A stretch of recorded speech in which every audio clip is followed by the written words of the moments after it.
Before 1979, Iran and Saudi Arabia shared good diplomatic ties, as both countries were governed by Western-backed monarchs. This is the Shah of Iran, Mohammad Reza Pahlavi, visiting Saudi Arabia in 1978. Months later, everything changed. The root of the conflict lies in the 1979 Iranian Revolution. Hi, this is Danish Kani and welcome back to my YouTube channel. आज हम बात करने वाले हैं middle east के दलदल में चल रहे ईरान और सऊदी अरेबिया के बीच के झगड़े के बारे में। लेकिन उससे पहले चैनल को सब्सक्राइब करना मत भूलिएगा ताकि आप हमारे नए वीडियो से जुड़ सकते हैं। Saudi Arabia and Iran. The epic story of two countries.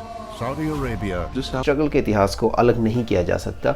Middle east का इतिहास गहरा है और ईरान और सऊदी अरेबिया अपनी पावर को दिखाने में लगातार जुटे रहते हैं और दोनों एक इतिहास और कल्चर बैकग्राउंड से आते हैं। इनकी दोनों की अपनी एक अलग अलग हिस्ट्री है। अब बात करते हैं सुन्नी शिया दो गुटों का बनना। देखिए, सुन्नी शिया ये बहुत ही अलग हिस्ट्री है, इसके बारे में कभी और बात करेंगे। लेकिन फिलहाल अब इसके अभी जो इसकी वजह से हो रहा है उसमें बात करें। ईरान जहां पर अक्सर शिया है और सऊदी अरेबिया जहां पर ज़्यादा सुन्नी है, ये दोनों अपनी अपनी ओरिजिनलिटी को बनाए रखना चाहते हैं। इसकी वजह से उनके बीच के टेंशन को और भी बढ़ा हुआ देखा जा सकता है, खासकर उन इलाकों में जहां पर सुन्नी और शिया एक साथ है। प्रॉक्सी वॉर, सीमाओं के बाहर का मैदान, ये भी एक रीजन हो सकता है क्योंकि जियोपॉलिटिकल चेस बोर्ड पे जूम करते हैं तो सामने आता है प्रॉक्सी वॉर को एक इम्पॉर्टेंट एस्पेक्ट। यमन से लेकर इराक और सीरिया तक दोनों देश कई जगह में इनका टकराव होता है जो पॉलिटिकल इश्यू और बढ़ जाते हैं,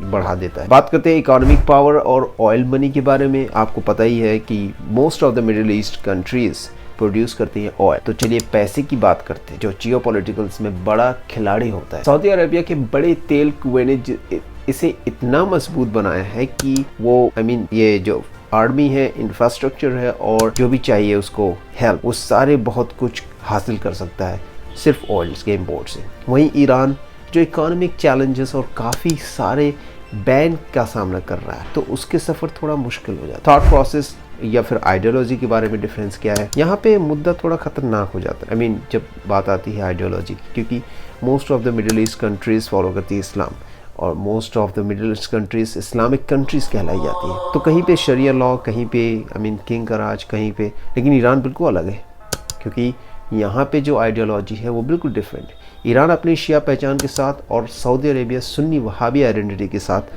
चलते हैं।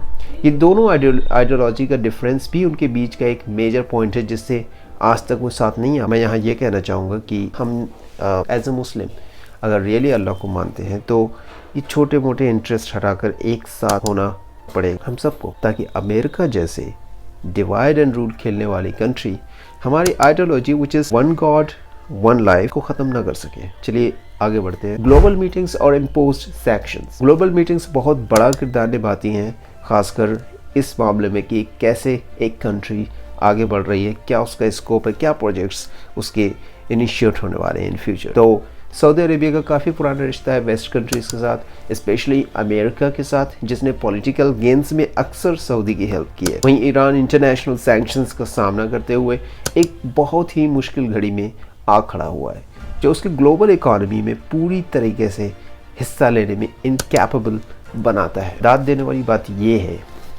कि इतनी बड़ी सुपर पावर के अगेंस्ट खड़े हो उसको ब्लेम करना और उसके अगेंस्ट उस कंट्री में जो ब्लेम कर रही है सारे लोगों का प्रोटेस्ट भी नहीं हो रहा।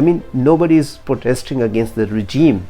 कोई भी उस हुकूमत के खिलाफ खड़ा नहीं है क्योंकि उन्हें पता है कि America is just playing divide and rule. तो बाकी जो थोड़े बहुत करते भी हैं वो वेस्ट से अफेक्टेड हो और आपको तो पता ही है मोस्टली इस्लामिक कंट्रीज में शरिया लॉ। तो आप खुद ही अंदाज़ा लगाइए कि क्या सिचुएशन होगी।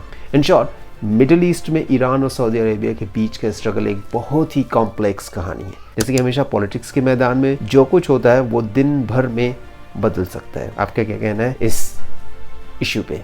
कमेंट सेक्शन में आपने कमेंट करना है और अगर आपको ये वीडियो अच्छा लगा तो लाइक ज़रूर कीजिए और हाँ, चैनल को सब्सक्राइब करना ना भूलें। अगले वीडियो तक क्यूरियस रहिए और इन्फॉर्म्ड रहिए। Bye bye.